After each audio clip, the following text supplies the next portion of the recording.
आज की इस वीडियो में हल करेंगे प्रश्नावली 2.2। अध्याय 2 के जितने भी उदाहरण हैं और स्वयं करके देखे हैं और प्रश्नावली 2.1 है सभी को हल कर लिया गया है। अगर आपने तो आपको लिंक इसी वीडियो के डिस्क्रिप्शन में मिल जाएगा, तो आप वहाँ से इसको देख सकते हैं। तो चलिए हम लोग यहाँ पे शुरू करते हैं प्रश्नावली 2.2 से।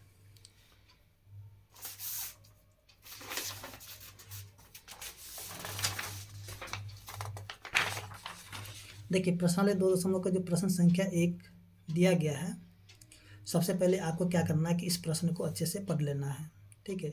और जैसे जैसे आपसे यहाँ पे कहा जाएगा वैसे वैसे आपको यहाँ पे सबसे पहले समीकरण बना लेना होगा, ठीक है। जब समीकरण बन जाए तब इसका हल करना है। तो चलिए हम लोग यहाँ पे शुरू करते हैं। देखिए यहाँ पे जो दिया गया है, यदि किसी संख्या के आधे में से, यानी कोई संख्या है उसके आधे में से 1/4 घटाया जाए तो 1/8 प्राप्त होता है। तो यहाँ पे कह रहा है कि संख्या ज्ञात करें, ठीक है। तो चलिए हम लोग यहाँ पे शुरू करते हैं। यहाँ पे जो दिया गया, यदि किसी संख्या के आधे में से, यानी संख्या हमें नहीं दिया गया, लेकिन यहाँ पे कहा जा रहा है कि संख्या के आधे में से 1/4 घटाया जाए तो 1/8 प्राप्त होता है। तो हम यहाँ पे करेंगे कि सबसे पहले जो संख्या नहीं दिया गया उसको हम लोग मान लेते हैं, ठीक है। माना कि संख्या x है, ठीक है। जो संख्या नहीं दिया उसको हम लोग क्या करेंगे, x मान लेंगे। उसके बाद जो है यहाँ पे हम लोग करते हैं प्रश्नानुसार। अब किसी संख्या के आधे में से, ये जो संख्या दिया है इसी के आधे में से हम क्या करेंगे, 1/4 को घटा लेंगे। जब 1/4 को घटाएंगे तब हमें क्या मिलेगा, 1/8 मिल जाएगा, ठीक है। देखिए यहाँ पे जैसे जैसे कहा जा रहा था हमने क्या किया, यहाँ पे वैसे वैसे इसको यहाँ पे लिख दिए, ठीक है। अब ये तो आगे आपका समीकरण के रूप में आ चुका है और इसको आपको करना है हल। तो चलिए हम लोग यहाँ पे कर लेते हैं इसका हल। देखिए यहाँ पे क्या करना होगा, सबसे पहले इन दोनों का कर लेना होगा एलसीएम, ठीक है। इनका जब एलसीएम करेंगे तो हो जाएगा 4। 2 के पहाड़े में 4 आएगा 2 बार में, और 2 को जब x से गुना करेंगे तो 2x हो जाएगा। फिर घटाव का चिन्ह घटाओ, 4 के पहाड़े में 4 आएगा 1 बार में, तो 1 को 1 से गुना करेंगे तो हो जाएगा 1 बराबर, फिर से यहाँ पे 1/8 हो जाएंगे। उसके बाद जो है यहाँ से 2x माइनस में 1, और ये जो 4 है हम इसके साथ गुणा, चलिए यहाँ पे लिख लेते हैं, सॉरी एक काम करते हैं, चलिए इस 4 को हम इसके साथ गुना कर देते हैं, 4/8। चलिए इसको हम यहाँ से काट देते हैं, 1/2 आ गया, ठीक है। तो यहाँ पे क्या देखेंगे, जो बच गया है 2x माइनस में 1 बराबर में 1/2। अब इस 2 से हम क्या करें, इन दोनों को बारी बारी से कर देंगे गुना। तो इसको हम कर देते हैं गुना। देखिए 2 से गुना करें तो हो जाएगा 4x, फिर इसको गुना करें तो 2 का 2 बराबर में कितना हो जाएगा, 1 हो जाएगा। उसके बाद देखिए यहाँ से 4x बराबर में 1, ये जो माइनस में 2 है इधर आके हो जाएगा प्लस में 2 हो जाएगा। तब यहाँ से हो जाएगा 4x बराबर में कितना हो जाएगा, ये 3 हो जाएगा। और यहाँ से हम निकालेंगे इसका, यानी x बराबर कितना हो जाएगा 3, और ये जो गुना में 4 है तो इधर आके भाग में हो जाएगा 4, यानी कि 3/4 हो जाएगा। तब हम यहाँ पे जो लिख सकते हैं, अतः संख्या क्या हो जाएगा, 3/4 हो, ठीक है। यहाँ से हम इसे लिख सकते हैं। इसके बाद जो है प्रश्न संख्या 2। देखिए प्रश्न संख्या 2 में क्या दिया हुआ है, यदि किसी आयत की लंबाई और चौड़ाई का अंतर 5 मीटर है, यानी कि यहाँ पे लंबाई और चौड़ाई का अंतर कितना दे दिया है, 5 मीटर, और परिमिति कितना 110 मीटर है, तो लंबाई एवं चौड़ाई ज्ञात करें। तो चलिए हम लोग यहाँ पे शुरू करते हैं इसको। देखिए प्रश्न संख्या 2। देखिए जैसे कि यहाँ पे हम लोग देखेंगे कि एक आयत दिया हुआ, ठीक है, यहाँ से,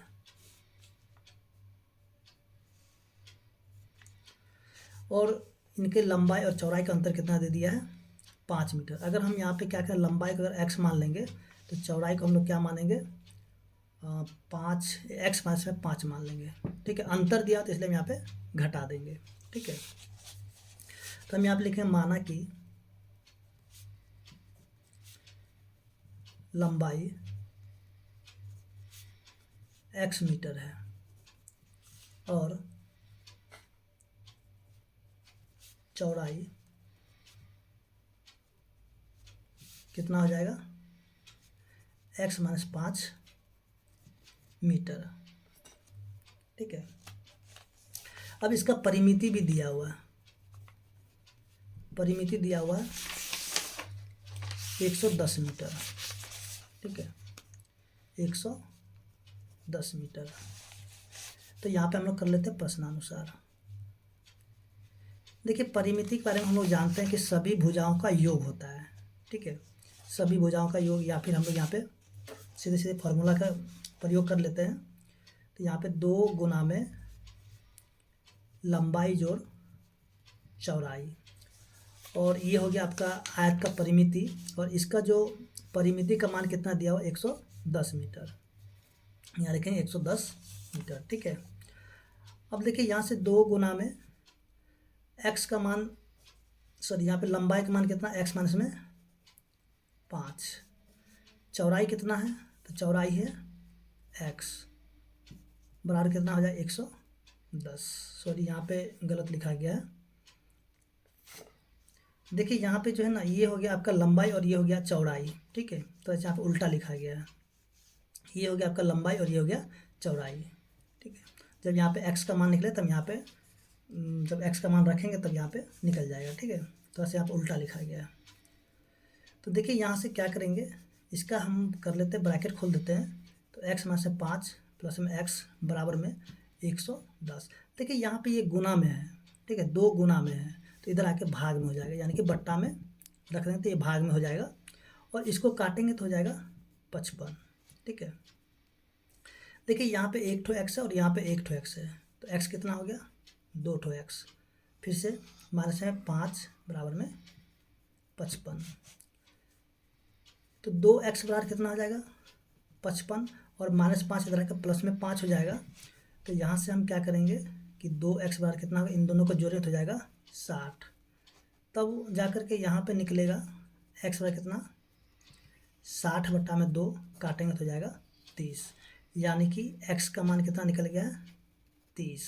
ठीक है, x का मान कितना निकल गया 30। अब देखिए यहाँ पे जो x हमने किसको माना था, लंबाई को, तो हम यहाँ पे कह सकते हैं अतः लंबाई, लंबाई क्या हो जाएगा, देखिए x बराबर कितना हो गया 30 मीटर।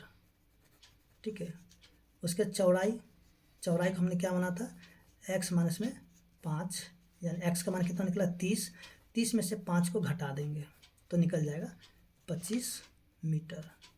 ठीक है, तो इस तरीके से जो प्रश्न संख्या 2 है हल हो चुका है। उम्मीद करते हैं कि आपको समझ में आ गया होगा।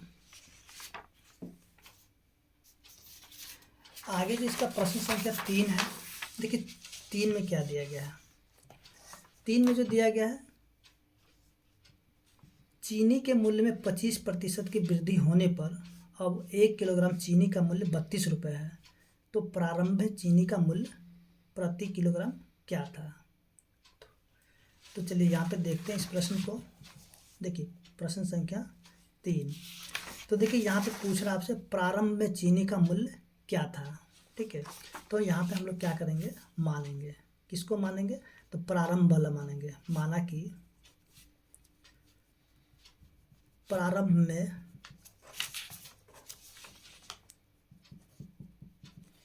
चीनी का मूल्य x रुपया था। ठीक है, माना कि प्रारंभ में चीनी का मूल्य x रुपया था। अब सीधे सीधे हम यहाँ पे क्या कर लेते हैं, प्रश्नानुसार।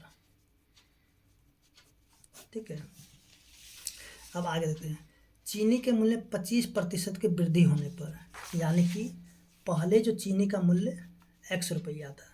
ठीक है, अब इसी x का, ठीक है, इसी x का, ये जो x है, इसी x का 25% की वृद्धि हो गई। ठीक है, ये जो x है यानी पहले जो चीनी का मूल्य था ₹x, इसी ₹x में क्या हुआ, इसी का जो है 25% वृद्धि हो गया।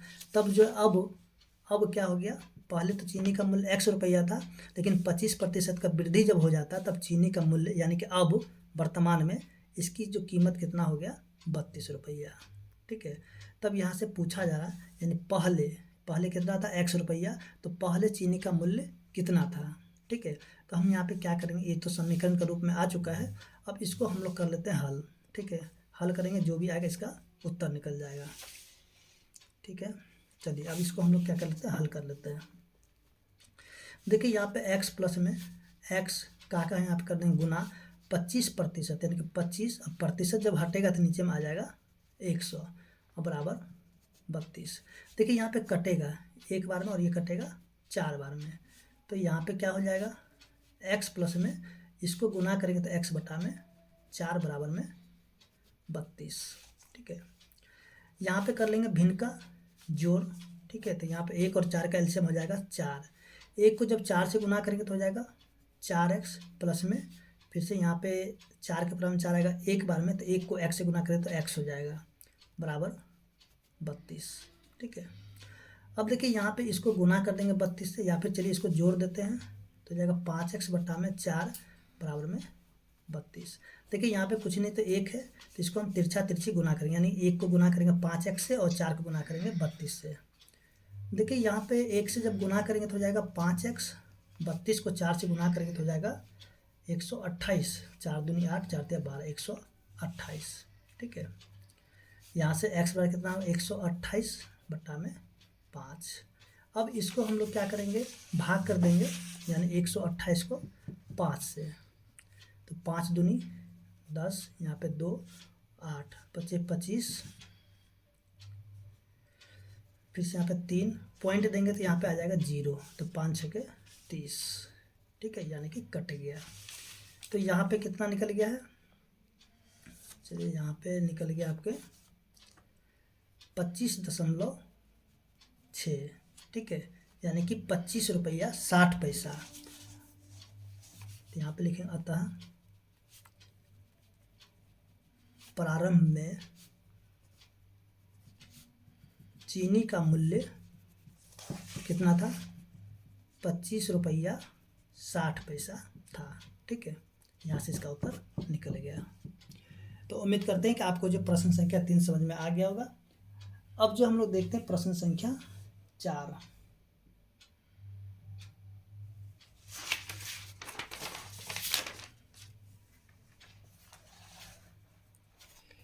देखिए कि प्रश्न नंबर 4 जो दिया गया है, 2 विभिन्न मूल्य वाली 35 कलमों का मूल्य ₹60 है। ठीक है, यहाँ पे जो दिया गया है 35 कलमों का मूल्य कितना दे दिया है, ₹60। तो चलिए हम लोग यहाँ पे क्या करते हैं, देखिए प्रश्न संख्या है 4। ठीक है, देखिए यहाँ पे 2 रंग का पेन है और उनका जो कुल मूल्य कितना है, ₹60। ठीक है, 2 विभिन्न मूल्य वाली 35 कलमों का मूल्य ₹60 है। यदि सस्ती कलमों का मूल्य ₹1.5 एवं महंगी कलम का मूल्य ₹2 है, तो कितनी महंगी कलमें खरीदी गई। तो हम यहाँ पे कहेंगे जो हमसे पूछा जा रहा है हम सीधे सीधे उसी को लिखेंगे। माना कि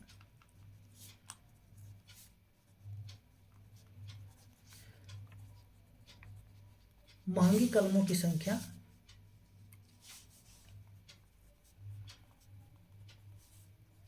x है। ठीक है, तब या फिर और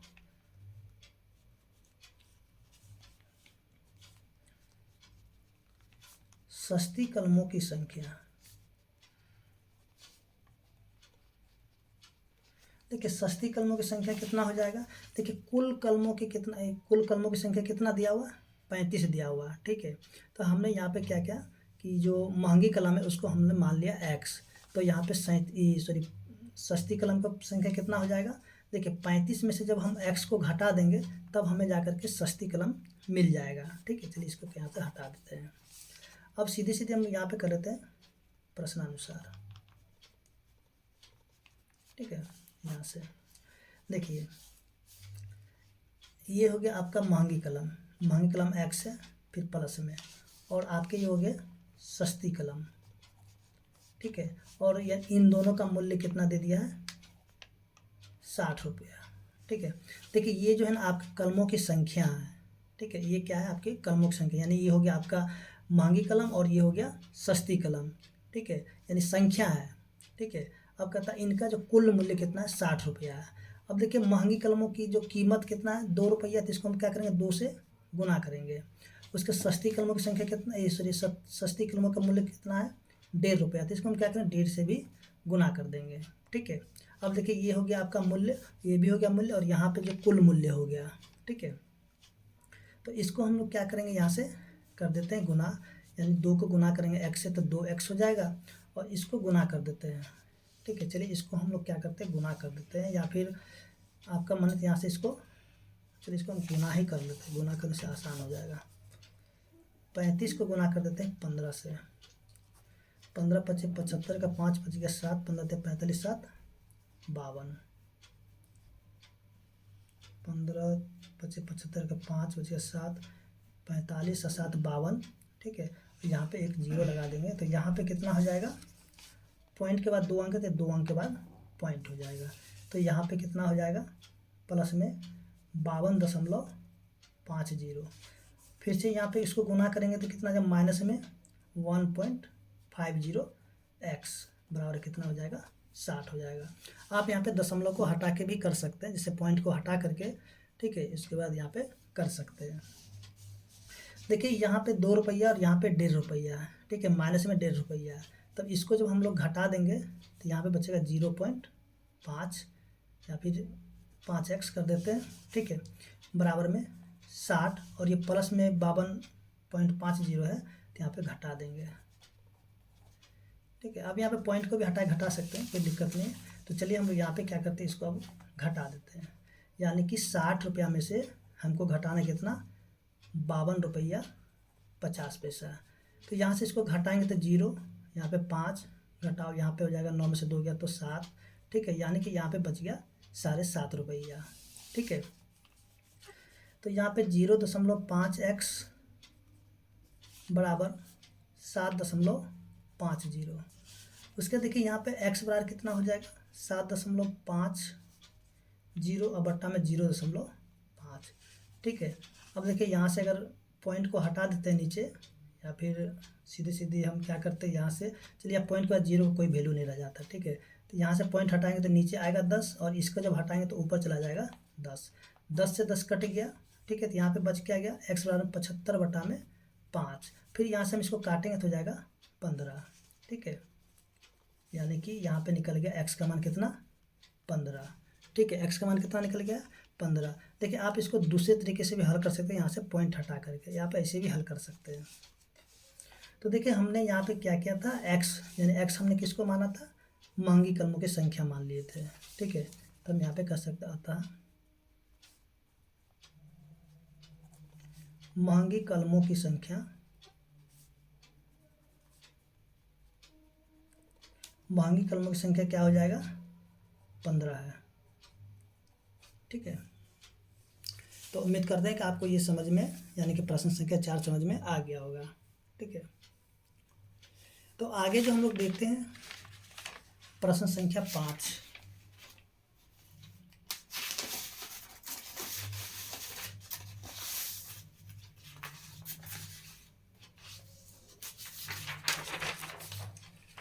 देखिए प्रश्न संख्या 5 में जो दिया गया है,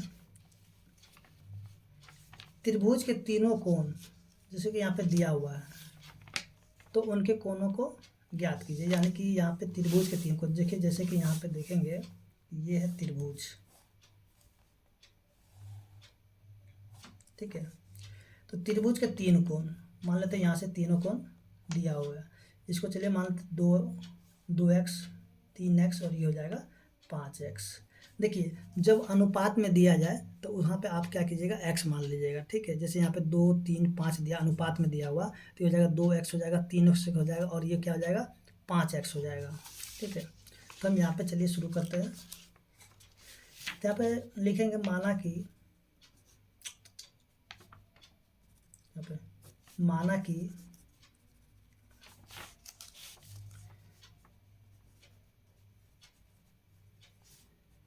त्रिभुज के तीनों कोण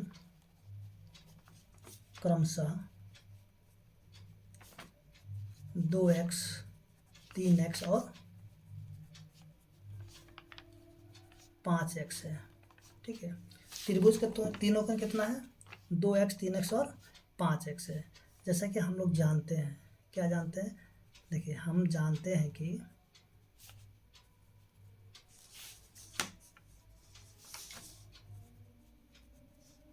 त्रिभुज के तीनों कोणों का योग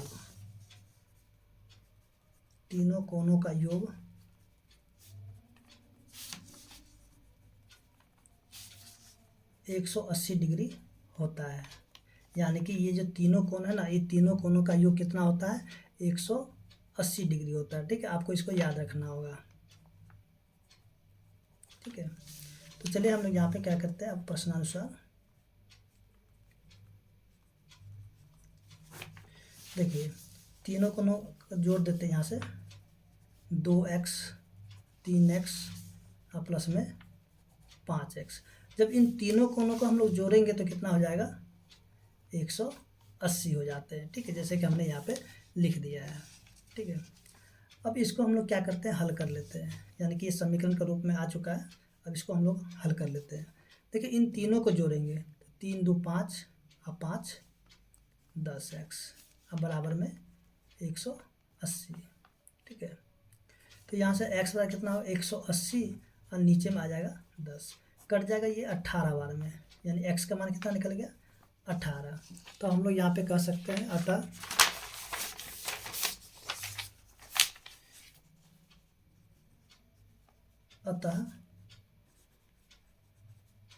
त्रिभुज के तीनों कोण, देखिए यहाँ पे है 2x यानी कि 2 गुना में 18 डिग्री यानी कि 36 डिग्री। उसके बाद 3x तो 3 गुना में 18 तो हो जाएगा कितना? 54 डिग्री। उसके बाद 5x यानी कि 5 गुना में 18 डिग्री यानी कि 18 पचे 90 डिग्री। तो यहाँ पे देखिए तीनों कोणों का मान कितना है? 36 54 90। ठीक है, तो उम्मीद करते हैं कि आपको जो प्रश्न संख्या 5 समझ में आ गया होगा। अगर इसमें कोई हल्का सा भी गलती हो तो प्लीज़ आज हमें कमेंट करके ज़रूर बताएं। धन्यवाद।